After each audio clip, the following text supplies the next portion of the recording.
ભરૂચ લોકસભા બેઠક પર ઇન્ડિયા ગઠબંધન બાદ ગુજરાતની 26 લોકસભા બેઠકમાંથી 2 બેઠકો ભરૂચ અને ભાવનગર આમ આદમી પાર્ટીને ફાળવવામાં આવી હતી। ભરૂચ લોકસભા બેઠક પર ઉમેદવાર તરીકે ઇન્ડિયા ગઠબંધનના ચૈતર વસાવાનું નામ જાહેર કરવામાં આવ્યું હતું, જે બાદ કોંગ્રેસમાં અંદરોઅંદર જ વિખવાદ ઊભો થયો હતો અને કેટલાક સિનિયર કોંગ્રેસના આગેવાનોએ ચૈતર વસાવાને સમર્થન નહીં આપે તેમજ પાર્ટી સિમ્બોલ પર ચૂંટણી લડે તેવી માંગ સાથે પોતાની નારાજગી વ્યક્ત કરી હતી। ઇન્ડિયા ગઠબંધનના બેઠક પર ઉમેદવારને લઈને કોંગ્રેસમાં જ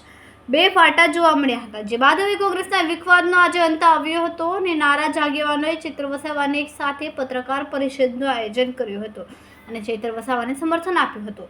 રાજપૂત છાત્રાલય ખાતે પૂર્વ પ્રમુખ પરિમલસિંહ રાણા, સંદીપ માંગરોળા, સુરેમાન પટેલ સહિતના આગેવાનોની સંયુક્ત પત્રકાર પરિષદ યોજાઈ હતી, જે આગામી દિવસોમાં ગામે ગામ ચૈતર વસાવા માટે મહેનત કરવાની બાંયધરી આપી હતી તેમજ તેઓની જીતાડવા મહેનત કરવા અંગેની તૈયારી બતાવી હતી। રિપોર્ટર રવિ સૈયદ, તહેલકા ન્યૂઝ, ભરૂચ। 28 જેટલા વિપક્ષી દળોનું ગઠબંધન થયું છે ત્યારે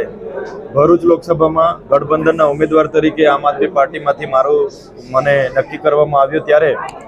અહીં વર્ષોથી લડતી કોંગ્રેસ પાર્ટી અને એમના સાથી મિત્રોને આવનારા ભવિષ્યને લઈને થોડી ચિંતા હતી, પણ અમે સ્વાભિમાન યાત્રા ખૂબ સારી કરી, તમારો દીકરો તમારા દ્વારનો કાર્યક્રમ પણ ખૂબ સારો કર્યો અને હમણાં 2 દિવસ પહેલાં જ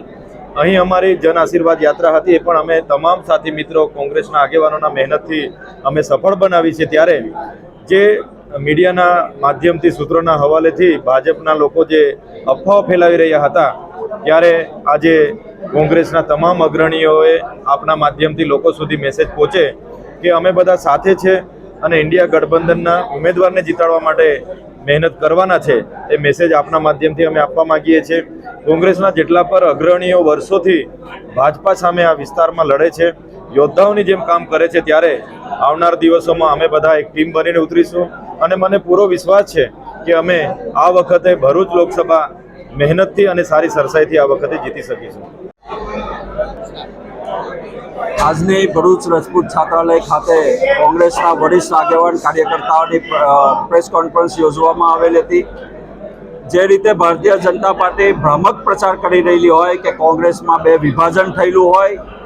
એના અનુસંધાનમાં આપના દ્વારા તમામ આગેવાન કાર્યકર્તાઓને અપીલ કરીએ છીએ કે આપણે સૌ ઇન્ડિયા ગઠબંધનના ઉમેદવાર ચૈતરભાઈની સાથે છે। કોંગ્રેસનો નાનો મોટો કાર્યકર્તા કઈ રીતે ચૈતરભાઈ જીતી શકે એ દિશાની અંદર અમે સૌ આગેવાનો, કોંગ્રેસનો હોય, આમ આદમી પાર્ટીનો હોય, દરેક કાર્યકર્તા ભારતીય જનતા પાર્ટી કઈ રીતે હારી શકે એ દિશાની અંદર અમારા આયોજનો થઈ રહેલા હોય। આજે ભરૂચ જિલ્લાના કોંગ્રેસના મહત્વના જવાબદાર આગેવાનોની